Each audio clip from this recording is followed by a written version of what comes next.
courage doesn't come from apathy. Courage comes from an extreme belief and commitment to something. So these people care very deeply about the organization, about its success, and about their role there. If you approach it as an us versus them, you're kind of alienating some of your most passionate people. Welcome to Mental Stillness. My name is Derek, and I'm excited that somehow you stumbled across this podcast.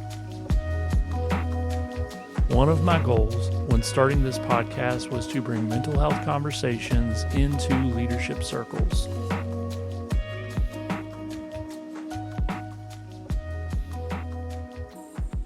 Travis, thank you so much for your time, and really looking forward to this conversation. I know we had a prior conversation, and so much of I think there's a lot of overlap in the things that we talk about and do with organizations. And before all of that, give us a sense of who Travis is before we get started on the work that you do.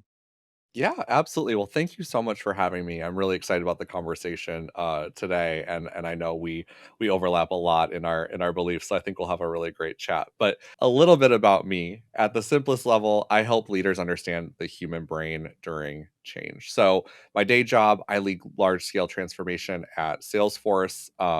I've done that at other companies like Google, Deloitte, and several other organizations. But the thread that's kind of the same throughout that work has always been building strategies and timelines is not the hard part. It's where we struggle is really understanding what change actually feels like for the people that are living through it. So my background in psychology, neuroscience, and transformation kind of came together to build this organization called the Neurological Nomad. And the idea of that and what ultimately became the book Rethink Resistance is that leaders, when they understand their people, can build more empathy towards what's actually happening in their brains as they go through change. And I've seen that happen time and time again. So bringing that to the front stage and helping leaders really understand their people and how they can support them through transformative changes like the ones that we're all experiencing every day is really the basis of my work. For the listeners, you may have heard a word there that we're all very familiar with, and change.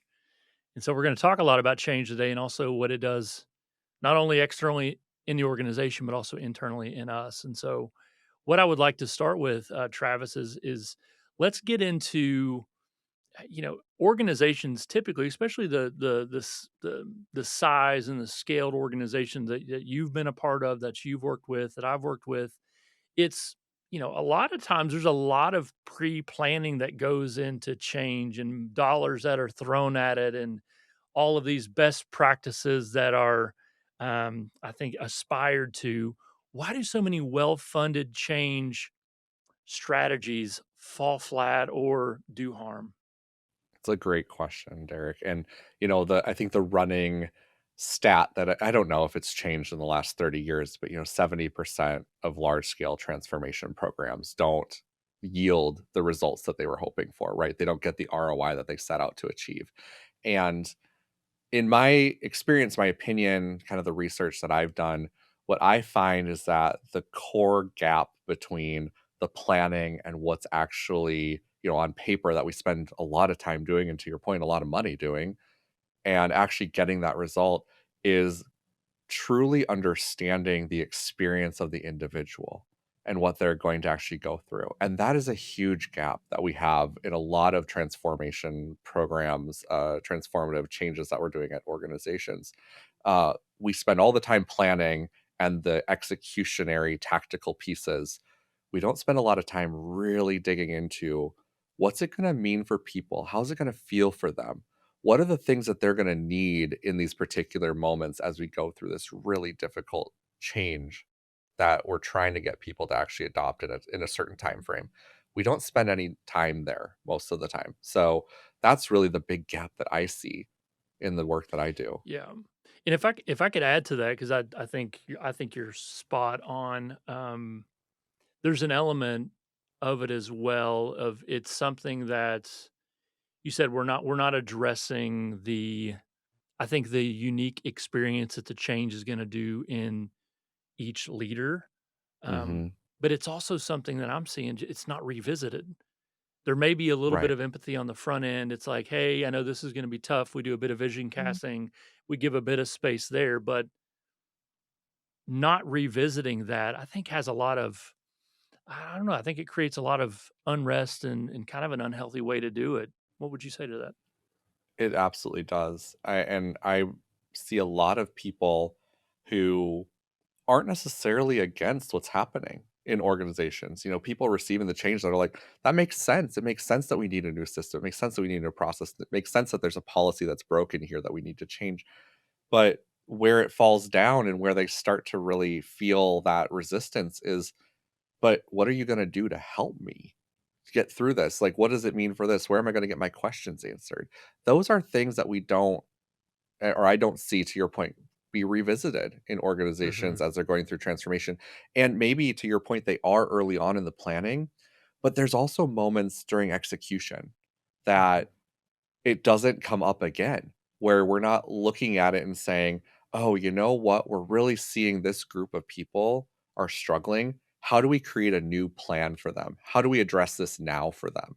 It's kinda like the checklist is off and running, and we're not necessarily willing to deviate from the checklist, if that makes sense.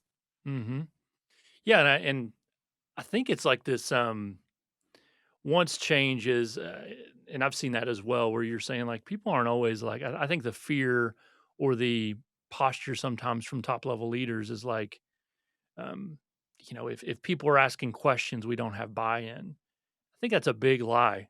It's like, Oh, no, yeah. people, you've been processing this change for a year. You've had a much longer runway, and now you're asking everybody just to quickly come up in the moment with any questions. And okay, you didn't have any right now. I guess the speed of change now is we're off to the races. And then on the employee side, I'll just say it for lack of a better term, I know there's a fear of now if I raise my hand we had a meeting 3 months ago and I didn't have a question.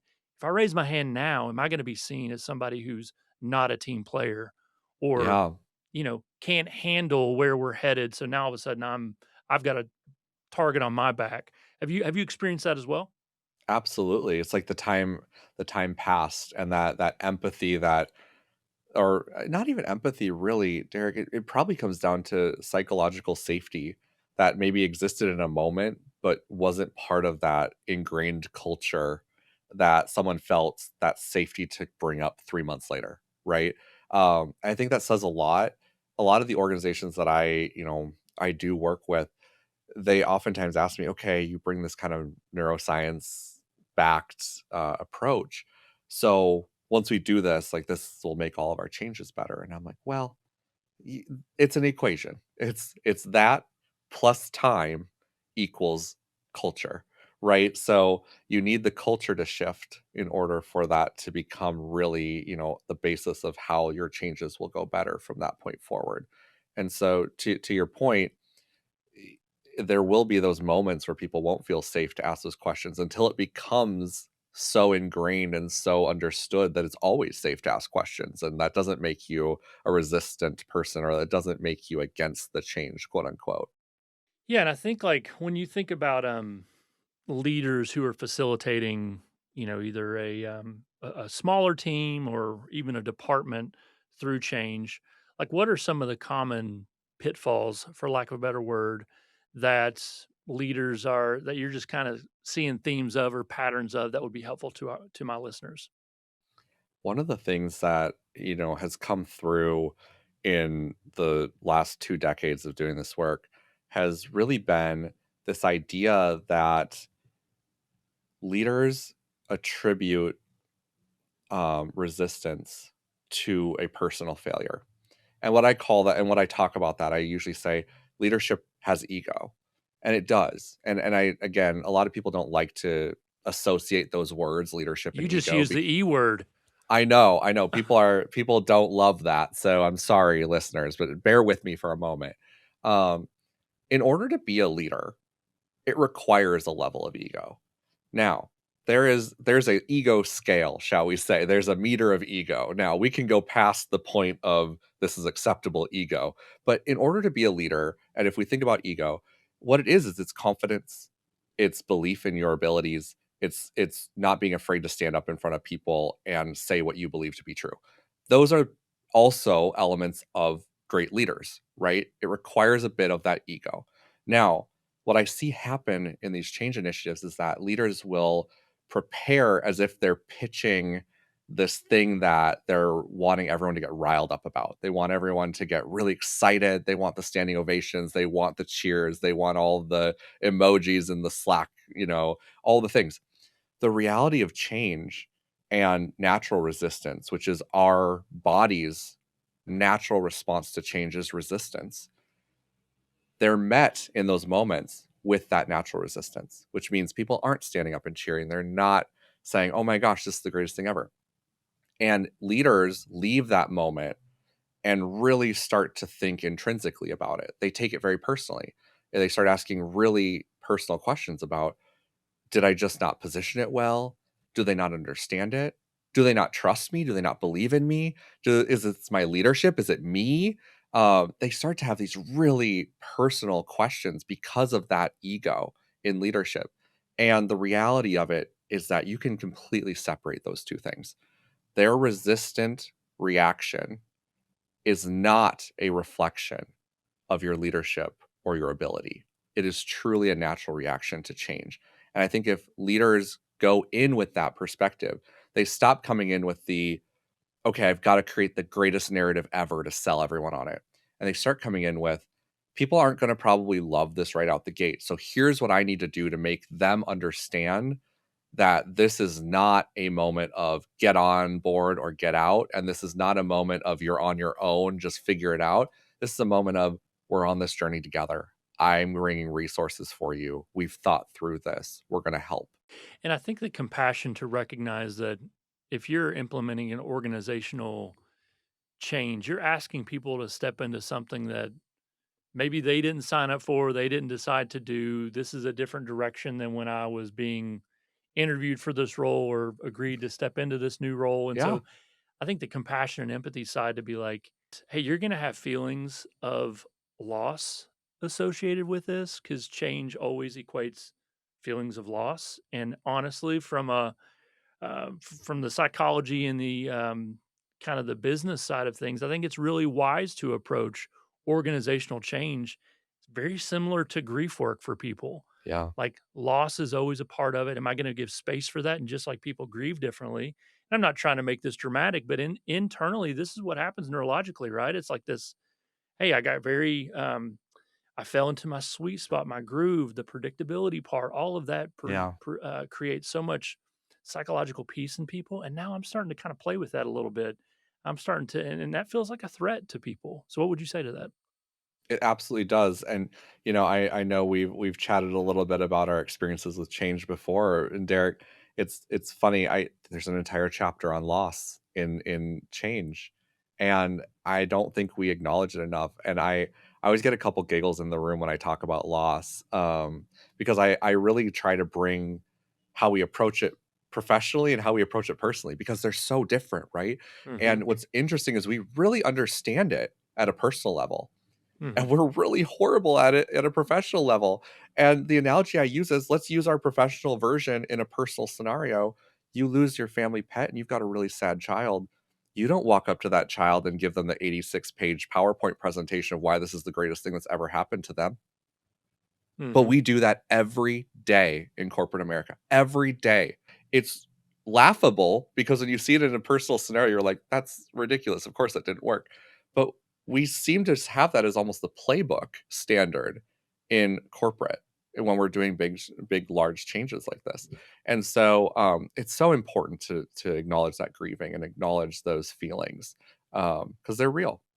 A really good question to ask ourselves is like, am I uncomfortable with how my team is receiving this? And like you said earlier, like we take that personal, but also are we being a bit emotionally immature because we're not comfortable with the questions or we're not comfortable? It's more a reflection on where we're at in ourselves and necessarily how they're responding or not responding. It absolutely is, and, I have a lot of leaders, well, I would say there's 3 levels of change persona, right?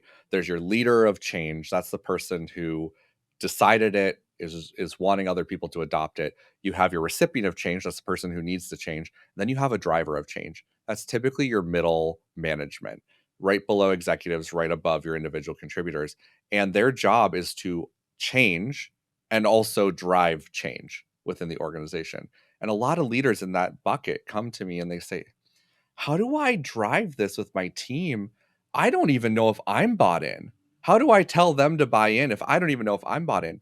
And one of the things that I talk a lot about with those groups is there's one, being a leader does not mean that someone handed you the dictionary of all questions and answers that you will ever get in your life. It does not mean that you have every answer imaginable. That is not what leadership equals, right? The other part of that, though, is one of the most wonderful and I would say beautiful ways of being able to eh, bond and create cohesion in a team is a group of people who are all up against the same challenge. And you as a leader in these large scale transformative moments, you actually have this really beautiful gift within that transformation, which is you get to experience it with your team. And if you let them in on that experience, that you're also going through it with them, it bonds you in ways that you can't make happen in any other scenario. And so it's really a great opportunity to create team cohesion, team togetherness, team bonding, if you're willing to be vulnerable enough to be honest about what it is that you're also going through. I'm going to put you on the spot. And where were moments you felt like, hey, you know what? Those were, I definitely could have handled that better when it comes to change and leading change or driving change or any of those different levels of change. And then the other side of it, what's the success story with this that you've been able to kind of help a team, an organization? So whichever one you want to start with, but I think it's important because we all have. I think change in general is very much within arm's reach of the listeners here, and so I know the personal experience would be very helpful. Yeah, well, I will say, like, the reason I'm able to talk about change in the way that I do today is not because I read a lot of books and I watched a lot of people do it. It's mostly because I've experienced it myself, and I've seen it. And there were certainly moments where, I'll give an example. I talk about it uh, sometimes, not a lot, but sometimes I'll bring it up in conversation.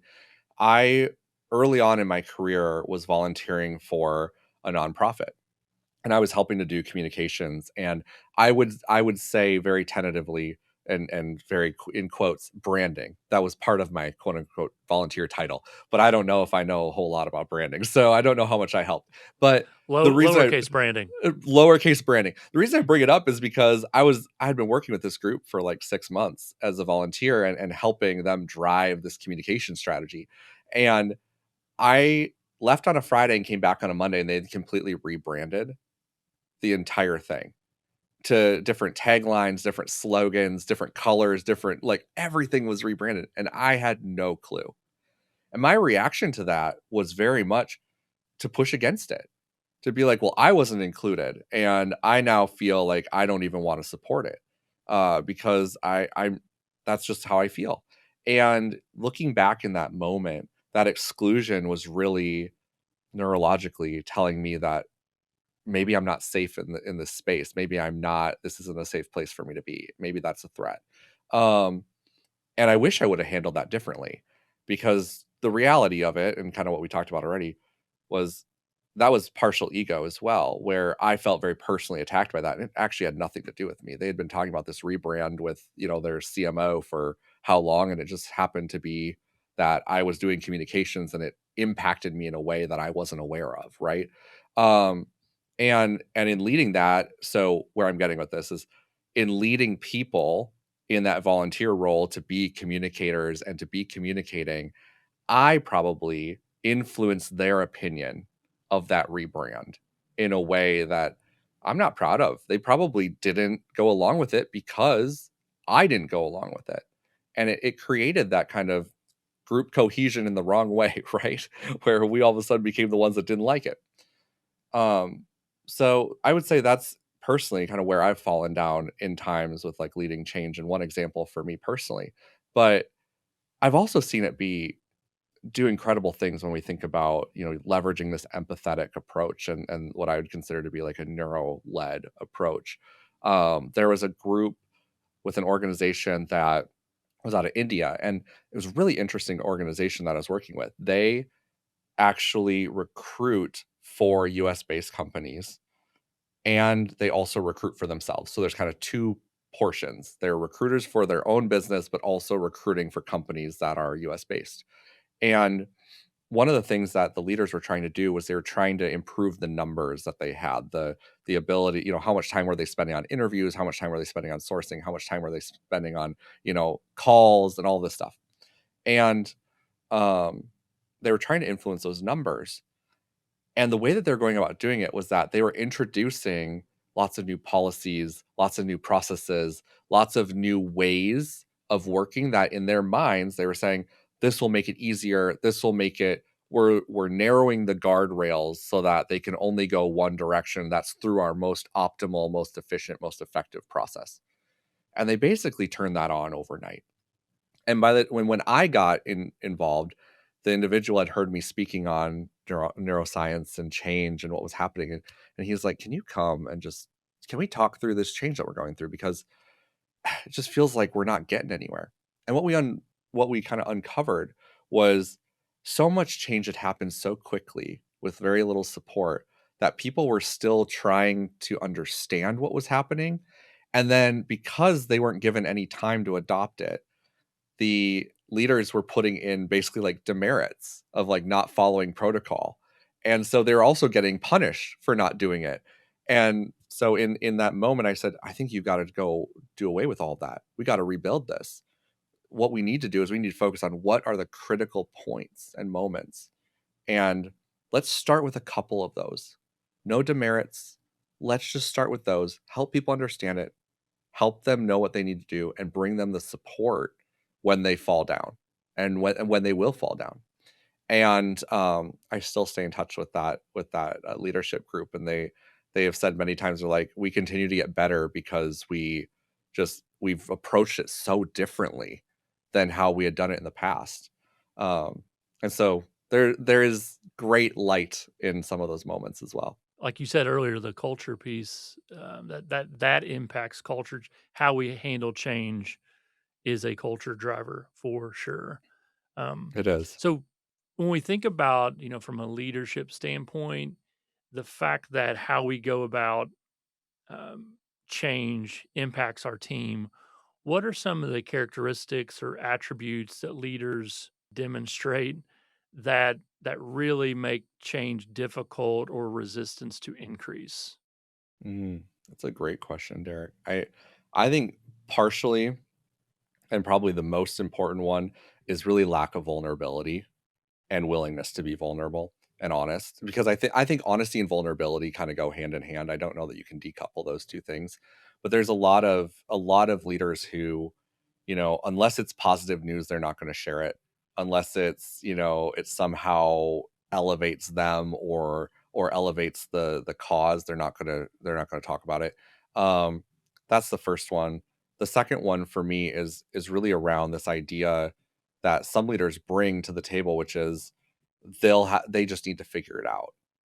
And that perspective of, not bringing or not providing them with like time, clear and consistent communication to help people understand what's expected of them, just kind of throwing it over the fence and saying, this is the thing we all need to adopt it, we need to do it, like read it and or look at it.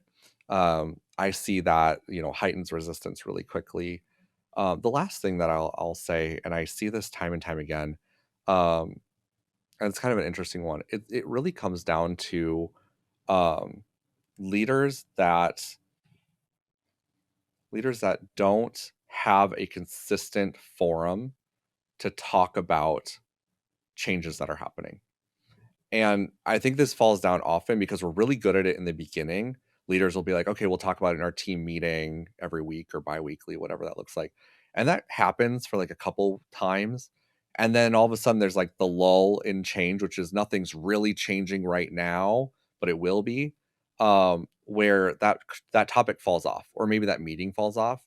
And that's really where the team starts to get spun up, because that ambiguity comes back into it, that anxiety comes back into it, and it starts to feel exclusive, that they're not in the know, in the loop anymore. And so I see that as a major thing that leaders kind of fall into on accident, of saying, "Oh, well, nothing new to share, so we'll just take that off the calendar. We'll just take that off the agenda."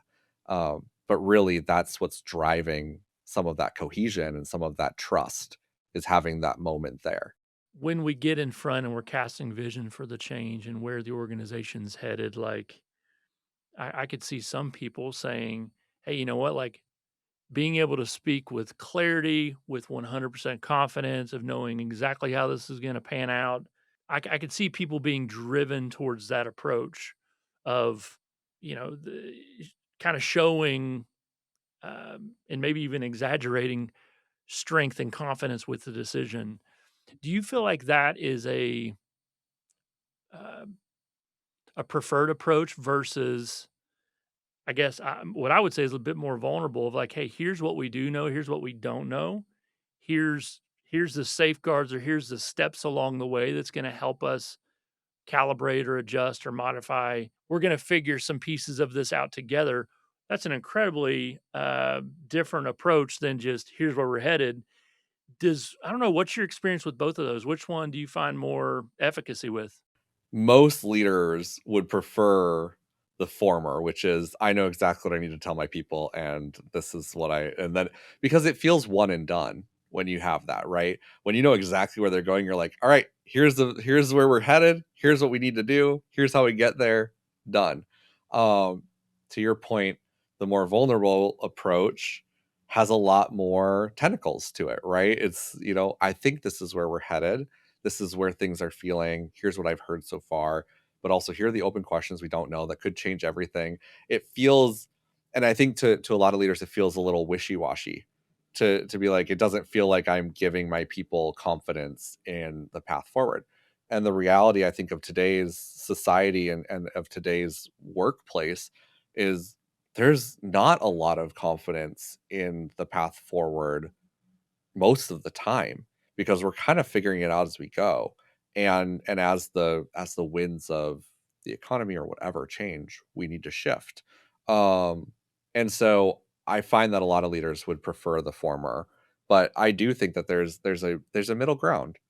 And and I think that's where we live the best, is kind of in that compromise state, which is, let's be vulnerable enough to say there are things that we don't know, right?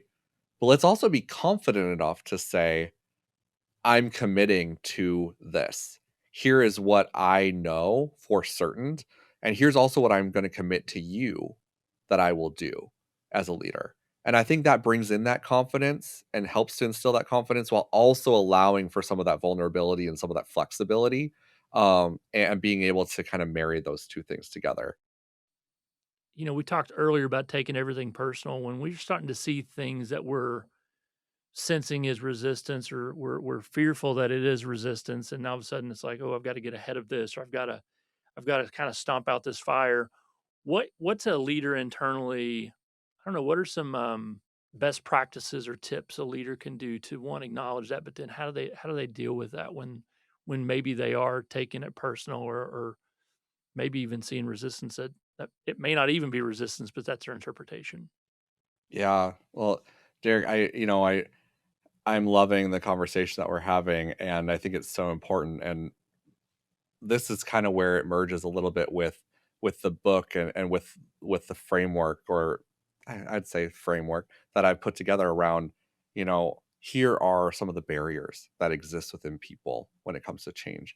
And what I tell a lot of leaders is, the barriers that exist within us that are natural resistance is things like our routines, our, need to learn, and time that we require to learn. It's, exclusion, feeling excluded. It's ambiguity, it's anxiety, it's loss, it's all of those things. If you really look at that list, it's a really great checklist, actually, as a leader, to start to look internally at yourself, but also to look at your team, and to say, okay, the way that they're acting, what does that tell me? what does it say about what they might need in this moment? And, if you see someone who, I use this one a lot, you see people who revert back, who they're making progress and they revert back to the old way, progress and revert back. What that should be telling you is, okay, we've got to either this is a routine problem where they haven't been able to actually build the new routine yet to be their standard, or it's a time problem. They haven't had enough time to actually get far enough into the process to learn the next steps. And so as a leader, when you see that, you can kind of look at it and say, okay, this person either needs time or more training. How do I go to them and see what it is that they actually need? It gives you a place to kind of go as a leader. And then when you see it inside yourself, you can kind of reflect and say, oh, if I'm kind of pushing against them, what is it that maybe I'm fearful of losing in this moment that's driving me to have this weird reaction? So if I reflect on my own experience that I shared and myself, what about that moment was really causing my resistance? Well, it was because I felt excluded. Okay, so how do I approach that then within myself? What I need is to feel like I'm part of this group. So maybe I just need to get a little more information about how this came about and like what we're trying to do with it, how I can be involved. And so it gives us kind of a compass to point us at least in the right direction. It's a very compassionate way to assess the situation instead of just putting the entirety of that person into, well, they're just defiant. And we slap these labels quickly because I think that's it takes less work. Maybe they need more reps. Maybe they need more time. Like, what's something that I need to do differently to go to them with, or what are some data points I need to go and like seek out more, be curious about than just, or, and I've heard this before as well, the organization's outgrown them. They Mm, were good for that season of the organization, but clearly they can't handle this new season because look, they're going back to old behavior, which again is a yeah. very it's a I think it's a disservice to our people and a little bit of a I think it's a weak leadership move to immediately do that without doing what you're suggesting. So, what would you say to It that? is. Yeah, 100% agree with everything you just said. I think, in my experience, most leaders, when they're taught about change, they're taught that there's early adopters, there's those who are willing to change, and then there's resistors. And the resistors are the ones you battle. They're the ones that you kind of write off and you say, we don't care about them. We care about the other ones. And that's really not the reality of what's happening. And, some folks listening, this might give them a rise, but I actually think, in my opinion, that resistors are your most important group, the people who are resistant. And a couple of things that we don't think about as leaders when we think about resistance, like I said, we think about it as an us versus them kind of thing, but the reality of what being a person who's resisting something looks like, I think we got to dig into that a little bit more, because if you are actively resisting something and willing to stand up and say that you're not on board with something, that's an extremely courageous thing to do. It takes a lot of courage. And the thing about courage is that courage doesn't come from um, apathy, right? Courage comes from an extreme belief and commitment to something. So this person who's resisting something and willing to say that they don't agree with it, or willing to stand up and say that they're not for it, they care deeply about the organization and about its success. Otherwise, they wouldn't be resisting. If they didn't care, they'd be like, "Sure, whatever." So these people care very deeply about the organization, about its success, and about their role there. And so if you approach it as an us versus them, you're kind of actually alienating some of your most passionate people who care a lot about your organization. And so as a leader, to your point, I think it's a really weak leader move. And but it is indicative of our society right now in this day and age, which is immediate gratification and just throw it away and buy the new thing instead of, fix it up, right? And that, I think we're seeing that in leadership, where we're saying, "Oh, resistant or defiant person, we've outgrown them as a company, time to get a new one, and we're not going to put in the time and effort to even ask what it is that they're feeling. We're just going to assume that it's time for us to move on because we need this instant gratification. And to your point, I think it's a weak leader thing to do and not something that we should be focusing on as leaders. We should be growing our people and listening. For leaders who are, I guess, observing, or you're having some team members and resistant behaviors come to mind as we're talking about this. A couple things that I think are really important that I find helpful. It is asking, okay, well, are those behaviors happening because maybe that leader hasn't had the space to express certain questions or certain things before, and it's just like I expected them to jump in and immediately make these changes, and it's like they're sorting it out real time in the day to day because they don't really have any other spot to do that. So again, approaching that from curiosity, especially initially, there's nuance and some things, some behaviors are just unacceptable. But I do think that approaching that to be like, okay, I'm going to first recognize and understand that resistance as a shortcoming on my part as their leader. I didn't explain something well enough. I didn't demonstrate something thorough Yeah. enough. I didn't proactively revisit that and say, "Hey, I know you didn't have questions last week, but do you have any questions after a week of processing that?" Like looking at it first and foremost as a leadership issue, and then you can get into, well, I've done those things. Maybe it is something else going on, but it's got to start Yeah. with us as leaders, not a them issue. Again, we're asking them to do something very different, and um, to they're much earlier in their processing of it, more times than not than the leadership, obviously.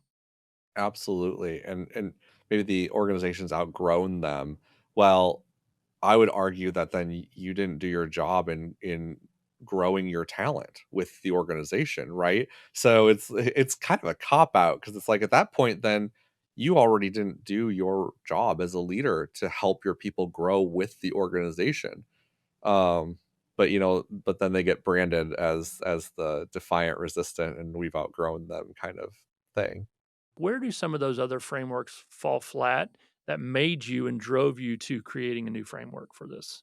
I continued to see a couple of things. One, every time I would talk to a leadership group and truly explain human biology, neurology to them, the light bulbs came on almost every single time.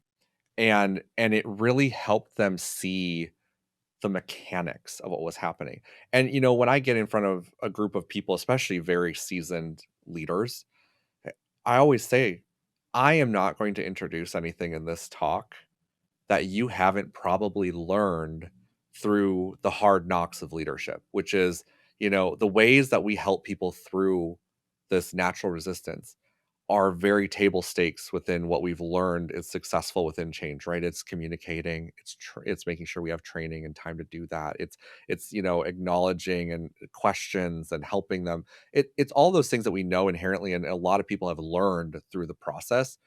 What's different and I think what's missing is the why. You think about a lot of the methodologies, a lot of the frameworks, they give you the steps, but they don't say why it works.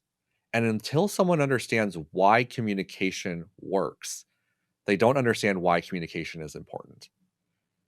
And I see that oftentimes with organizations that will deprioritize their investment in some of the change related steps. And a lot of times when you actually sit down and talk to them, you're like, so if we deprioritize that, here's our risk. If we aren't the ones communicating to them and giving them information, they're going to start creating that narrative themselves. And they're going to employ their friends to also help them build that narrative. And it's going to take hold.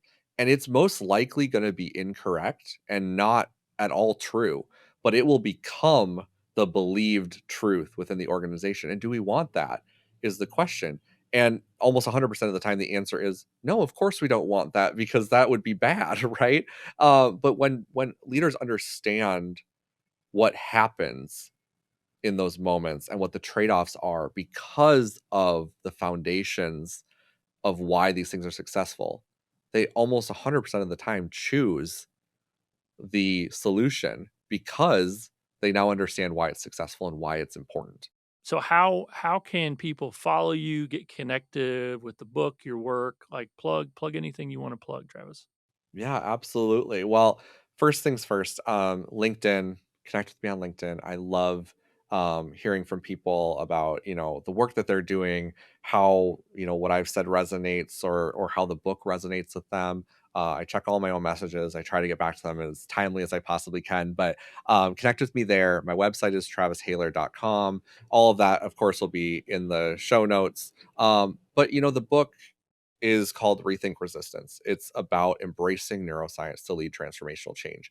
And it is you know, easy to read, hopefully at times funny. I don't know, you have to enjoy my nice sense of humor probably, but sometimes funny field guide of my goal was this is someone who's seen it, not afraid to tell you about it, and having a conversation with a friend over a glass of wine style.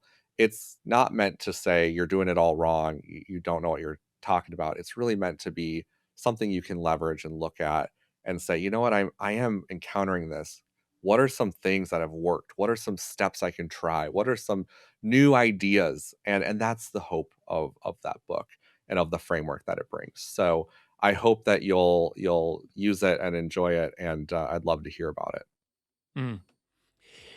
Yeah, and I know one of the reasons we connected, and again, it's the accessibility of some of the psychological principles, and not kind of taking it out of the clouds and into the practical, real kind of world application. And so the fact that you've described it as a field guide, I love hearing that, because I think leaders are oftentimes willing to try something different. They just need something tactile to grab onto. And so Yeah. I appreciate your work, and you taking the time to talk to my audience. Well, thank you so much for having me, Derek. This was wonderful, and thanks for listening.